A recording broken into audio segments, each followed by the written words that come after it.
शहर में कानून व्यवस्था पूरी तरह चरमरा चुकी है। अवैध कारोबार करने वाले पत्रकार पर कवरेज के दौरान हमला कर रहे हैं। बदमाशों के हौसले इतने बुलंद है कि जेल से छूटने के बाद जेल प्रहरी पर हमला कर रहे हैं। पहले भी जेल में सुरक्षा कर्मियों पर हमले हुए हैं। शहर में गोली चलना तो आम बात हो गई है। दिन दहाड़े लोगों के गले से चेन झपटी जा रही है। पुलिस लाख दावे कर ले लेकिन अपराधों पर अंकुश लगाने में असफल नजर आ रही है। पुलिस का भय बदमाशों में बिल्कुल भी नहीं है। अपराधी बेखौफ होकर अवैध धंधों को अंजाम दे रहे हैं। जब जनता की सुरक्षा करने वाले पुलिसकर्मी सुरक्षित नहीं हैं, तो फिर शहर की जनता खुद को कैसे सुरक्षित महसूस करे। दरअसल 4 मई को राजौरा रोड स्थित जेल पर पदस्थ जेल प्रहरी आरक्षक 393 सोमदत्त जेल परिसर पर जेल चौराहे पर जब कुछ सामान लेकर वापस जेल लौट रहे थे, तभी जेल से छूटे आदतन अपराधी नवीन ने जानलेवा हमला कर मारपीट की। साथ ही चाकू दिखाकर धमकी दी कि अगर पुलिस में रिपोर्ट दर्ज कराई तो जान से मार दूंगा। इस मामले में नाहर दरवाजा पुलिस में नवीन तंवर के खिलाफ रिपोर्ट दर्ज कर ली है, लेकिन आरोपी अभी भी फरार है। जेल अधीक्षक को खुद कलेक्टर और एसपी से निवेदन करना पड़ा है कि जल्द से जल्द गिरफ्तार कर कार्रवाई करे।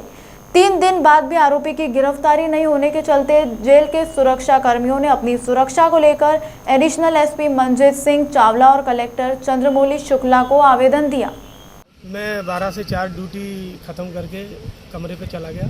उसके बाद मैं 5:30 बजे वहाँ से निकला तो मैं जेल परिसर अपने जेल के गेट से बाहर गया दुकानों पे।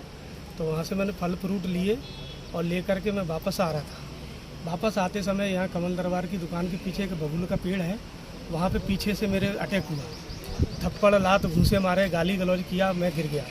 गिरने के बाद में जैसे ही संभला तो मैंने उसके ऊपर अटैक मतलब पकड़ने की कोशिश की तो उसने चाकू निकाला और मुझे गाली गलौज करते हुए बोला, तेरी माँ चोद देंगे, तेरे को फाड़ दूंगा, साले जान से मार दूंगा, ऐसा कह करके और वो निकल गया और जाकर के आगे एक मोटरसाइकिल थी उस पर बैठ के भाग गया। अटैक करने वाला कौन था जिसमें आपके ऊपर अटैक कर? वो नवीन पिता मोहन तंवर था, मैंने पहचान लिया था उसको।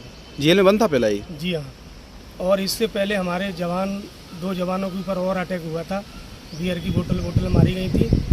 तो हमारा परिवार जो जेल परिवार है वो असुरक्षित है। हम सभी लोग सुरक्षा की दृष्टि से देखा जाए तो हम बिल्कुल असुरक्षित हैं। आज हमारे जवान और पुलिस के ऊपर बुरी तरह मतलब प्रहार हो रहे हैं। तो आज कुल मिलाकर देखा जाए तो कानून व्यवस्था लचर हो चुकी है देवास की, अगर कहा जाए सीधे मायने में। तो मतलब पुलिस सुरक्षित नहीं है तो फिर आम जनता कैसे सुरक्षित रहेगी? क्या मानते हैं आप इस बात को? हाँ जी। इसकी एफआईआर वगैरह करी है जिस पर एफआईआर कराई है हमने थाने में, नाहर दरवाजे थाने में एफआईआर कराई है। क्या धारा लगाई है उस पर? उस पर 506, 294 और 341 की धारा।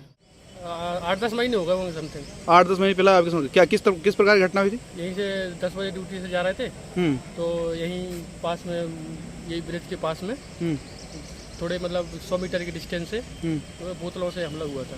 बोतलों से? हाँ। आपको बोतल फोड़ दी थी? हाँ, मेरे पीछे एक बार नीतीश मौर्य प्रहरी थे तो उनको पहले वो फोड़ा गया तो 3-4 बोतल फोड़ी गई और आगे फोड़ते हुए वो बाइक से निकल गए। आपके ऊपर बोतलें फोड़ते? हाँ। उस समय ड्रेस में थे आप? हाँ, ड्रेस में थे, ड्यूटी से ही निकले थे। वो जो आपके साथ जो थे वो भी? हाँ, साथ में ड्यूटी थी। फिर किस तरह जान बची है आपने? वो निकले, हमने सोचा क्या हुआ अचानक, तो वो उसको थोड़ा मोरे को कान में लगा हुआ था, ब्लड निकलने लगा, उसको देखने के चक्कर में सारे निकल गए। फिर हमने इधर आके अपने अधीक्षक साहब से निवेदन किया और फिर डायरेक्ट सीधे नाहर दरवाजा एफआईआर करवाई। अच्छा। फिर छानबीन की हमने खुद की थी, उधर कैमरे वगैरह सब देखे। लेकिन आपने बिल्कुल सही सुना है। अभी 4 तारीख की घटना है ये। हमारे एक प्रहरी सोमदत्त शर्मा जो कि ड्यूटी के बाद बाहर को सामान लेने गए थे, जेल के बाहर की ही घटना है। वहाँ उस पर नवीन नाम के किसी व्यक्ति ने हमला किया, काफ़ी उनको मारा पीटा। उसके बाद चाकू से मारने की भी कोशिश की और धमकी दी जान से मारने की, अगर तुमने रिपोर्ट की तो मैं तुम्हें जान से मार दूंगा। इसकी रिपोर्ट हमने थाने में भी दर्ज कराई है, उसी दिन सेम डे हमने करा दी थी। अभी तक शायद हम उम्मीद करते हैं एसपी साहब से कि जल्दी से जल्दी इस पर कार्रवाई हो, और इसके लिए मैं एसपी साहब और कलेक्टर सर से भी मिलने वाले हैं। और एक बड़ी निंदनीय घटना है ये, क्योंकि अगर वर्दी वाले ही सुरक्षित नहीं रहेंगे तो फिर आम जनता का क्या होगा? और जो मेरी सुरक्षा कर रहे हैं, जेल की सुरक्षा कर रहे हैं, वही सुरक्षित नहीं है, तो फिर हम जेल की सुरक्षा के बारे में सोच ही सकते हैं क्या हो सकता है।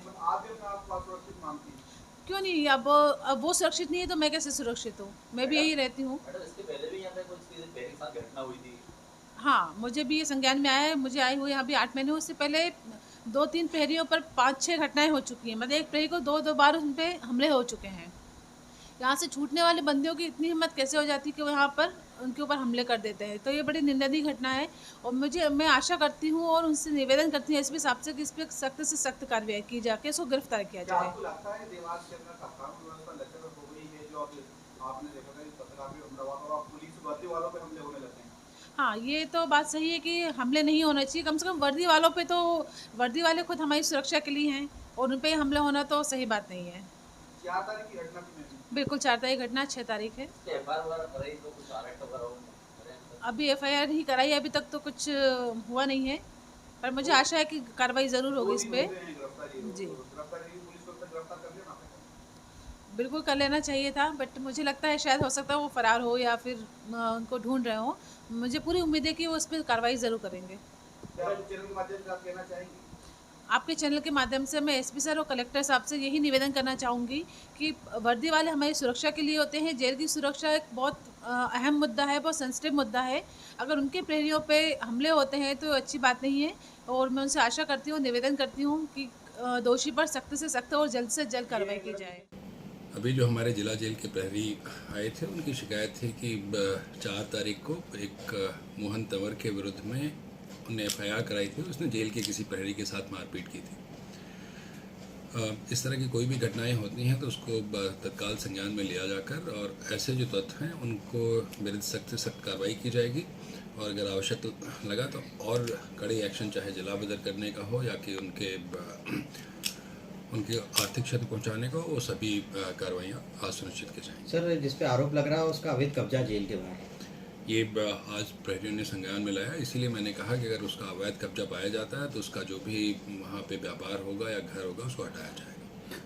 सर, अभी सारे के सारे जो जेल के प्रहरी मिलने के लिए आए थे तो उन पे हमले हो रहे, कोई पहला हमला नहीं है, इनके पहले भी 2 से 3 बार वहाँ पे हमले हो चुके। तो सर, खाकी सुरक्षित नहीं है देवास के अंदर? नहीं, ये विषय नहीं है। ये जो जिसकी शिकायत कर रहे हैं ये पहले से पुराना कैदी रहा है, 1-2 बार पूर्व में जेल जा चुका है। चूँकि जेल के बाहर उसका वो है, इसीलिए शिकायत करने आए थे कि उसने किसी एक प्रहरी के ऊपर एक के द्वारा बताया गया है कि एक नवीन नाम का आतंक अपराधी है, उसके द्वारा एक जेल कर्मी के साथ जो है मारपीट की गई है। उसमें ऑलरेडी प्रथम सूचना रिपोर्ट दर्ज कर दी गई नार दरवाजा, तो उसको दिखाया जा रहा है। जो भी इसमें विधि संगत कार्रवाई है उसके विरुद्ध कठोर कार्रवाई की। सर, कितनी तादाद में यहाँ पे जो जेल कर्मी पहुँचे तक वो शिकायत? लगभग जो है 7-8 पुलिस कर्मी है। सर, देवास में कानून व्यवस्था की अगर बात की जाए तो कल जो है कि पत्रकार के साथ भी मारपीट हुई थी। आज जो है कि पुलिसकर्मी के साथ मारपीट करने का मामला सामने आया और जेल पुलिस ने बताया कि इसके पहले भी उनके साथ मारपीटें हुई हैं। तो सर, क्या कानून व्यवस्था? दोनों प्रकरण अलग अलग हैं। जो पूर्व में मुकदमा कायम हुआ था वो अलग व्यक्ति पे कायम हुआ था और वो शराब पिए में लड़ाई झगड़ा हो गया था। और अब जो मुकदमा है वो कल का है और वो जो है गुमटी पे शराब पे ही कुछ विवाद हुआ है।